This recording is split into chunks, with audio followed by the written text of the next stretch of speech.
Et j'en arrive à mon 12e et dernier point qui nous sépare radicalement de tous les autres mouvements, c'est que nous condamnons le principe même de la construction européenne.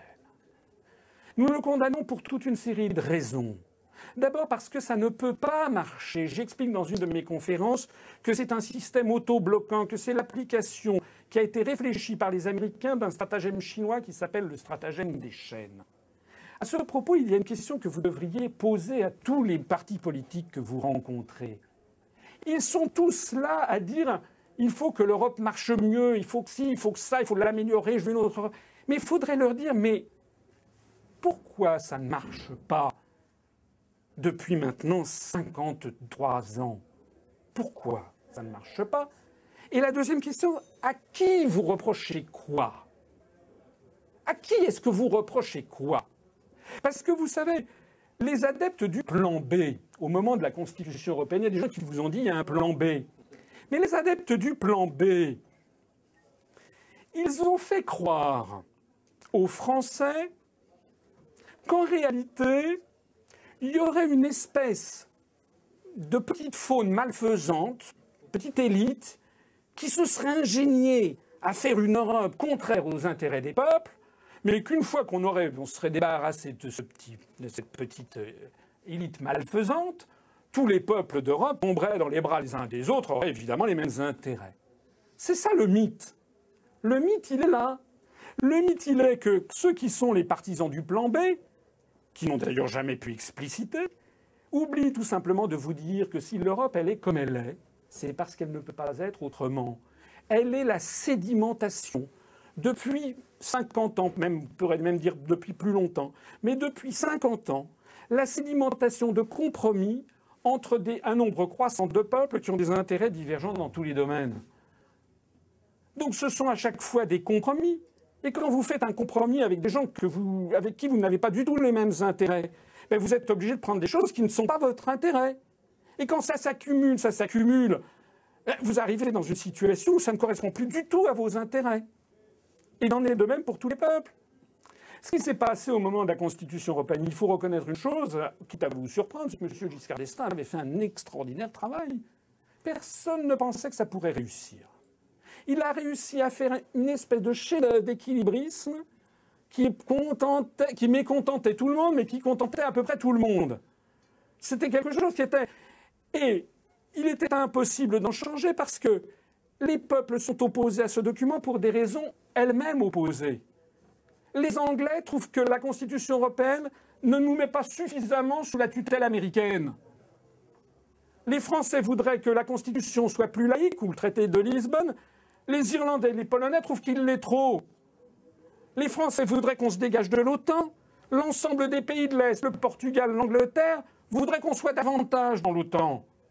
Donc, il faut bien comprendre que le vice est inhérent à l'idée même de construction européenne. Le vice, il vient du fait qu'il est absurde de considérer que tous les pays, parce qu'ils sont frontaliers les uns des autres, ont les mêmes intérêts de proche en proche, depuis l'Algarve portugaise jusqu'à la Laponie finlandaise. C'est faux. Et lorsque quelque chose est faux, vous avez beau le claironner que c'est vrai, ça reste faux. Et c'est toujours faux. Alors j'ajoute également quelque chose qui m'est très cher, c'est que la construction européenne, elle est fondamentalement fondée sur un principe raciste, ou en tout cas racialiste. Nous avons en France 4, 5, 6 millions de Français d'origine maghrébine. Nous avons en France peut-être 50 ou 200 personnes d'origine estonienne. Les Finlandais enregistrés au consulat de Finlande en France sont 800. Donc nous avons nos intérêts, les intérêts de la France, nous tournent bien davantage vers les pays du sud de la Méditerranée, d'ailleurs des pays francophones qui regardent vers la France plutôt qu'avec l'Estonie ou la Lettonie. De la même façon que les Anglais regardent de plus en plus vers le sous-continent indien, puisqu'ils ont une forte minorité de population venue du Pakistan, de l'Inde, du Bangladesh, de la même façon que les Allemands regardent vers le monde turcophone, puisqu'il y a une forte preuve. En d'autres termes, d'ailleurs, d'un simple point de vue migratoire, eh bien, ces différents pays d'Europe sont sur des voies divergentes. Donc, je ne dis pas qu'il faut que nous fusionnions avec les pays du Maghreb. Je dis que chaque peuple doit être libre chez lui. Je dis simplement qu'il est absurde, d'un simple point de vue sociologique, de vouloir nous fusionner avec des pays baltes, dont j'ai rien contre les pays baltes, mais nous n'avons rien de commun avec eux. Ni l'histoire, ni l'économie, ni la géographie, ni les affinités, ni la langue, ni les échanges touristiques, ni les échanges familiaux, rien. Voilà. Donc, en vertu de quoi doit-on nous se lier avec ces pays, si ce n'est qu'en vertu d'une vision trouble, suspecte, qui est en réalité la vision des think tanks américains de choc des civilisations. Et donc, le problème posé par la construction européenne, c'est que loin d'être source de paix, elle nous entraîne vers la guerre. Et ceci apparaît de plus en plus. Je n'ai pas le temps d'en parler, mais lorsque nous voyons les interventions militaires dans le cadre ou non de l'OTAN en Afghanistan, par exemple, il y a en ce moment un scandale absolu qui est complètement camouflé par l'ensemble de la classe politique française ayant accès aux médias, qui est notamment notre présence militaire en Afghanistan. Alors, je terminerai ce long propos par la situation de notre mouvement, par la situation de l'UPR. J'ai trouvé une médaille qui a été frappée par le graveur Montagny, qui était un grand graveur de l'époque, en 1848, après le triomphe donc, de la Révolution contre Louis-Philippe. L'ère Louis-Philippard présente pas mal de points communs d'ailleurs avec notre époque. J'aurai l'occasion d'en reparler.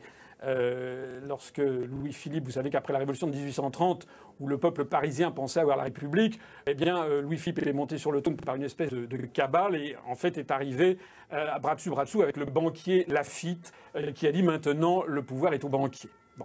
Et donc c'est en 1848 qu'il y a eu une révolution, comme vous le savez, et il y a une médaille qui a été frappée par Montagny, qui présente au revers la devise « Liberté, égalité, probité, fraternité ». Il y avait ajouté ce mot de probité. Et ça, c'est vraiment quelque chose auquel je crois beaucoup.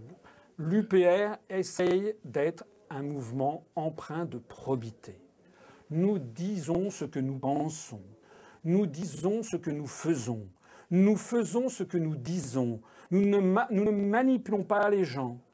Nous ne faisons pas dans les dernières semaines des petits arrangements électoralistes pour sauver une miette de mandat électif. Parce que c'est abject. C'est tout simplement abject de faire alliance avec des mouvements dont tout nous sépare, que nous combattons frontalement, puisqu'il s'agit tout simplement de la liberté et de la souveraineté de la France, et de faire au dernier moment un petit arrangement. Regardez quelles sont les attitudes de ces mouvements politiques. Nous sommes un mouvement, nous pouvons montrer nos finances. Personne ne nous subventionne. Nous n'avons pas de subvention de l'UMP en sous-main, pas de subvention du Parti socialiste en sous-main, pas de subvention de l'Union européenne. Je ne suis pas membre de la French American Foundation. Je ne suis pas quelqu'un qui suit dans les réseaux américains. Beaucoup de mouvements politiques, allez examiner la biographie de leurs responsables.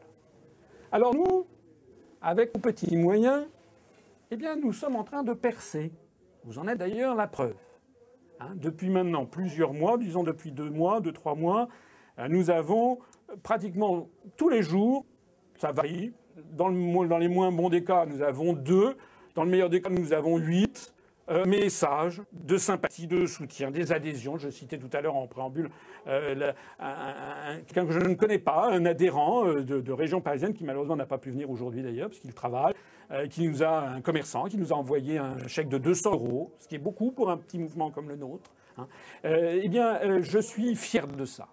Je suis fier parce que nous avons aussi un chèque d'un jeune qui est en Normandie. J'en ai eu les larmes aux yeux parce qu'il m'a envoyé un message vraiment extrêmement gentil, très touchant, qui nous a envoyé 10 €. Voilà. Donc, nous sommes le peuple qui se mobilise.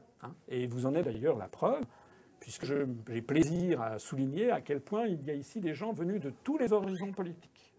Et ça, c'est quelque chose qui est très important. Voilà. Donc, je voulais vous le dire, vous remercier d'être là. Et maintenant, eh bien, nous sommes tous prêts à répondre à vos questions et à débattre. Merci beaucoup.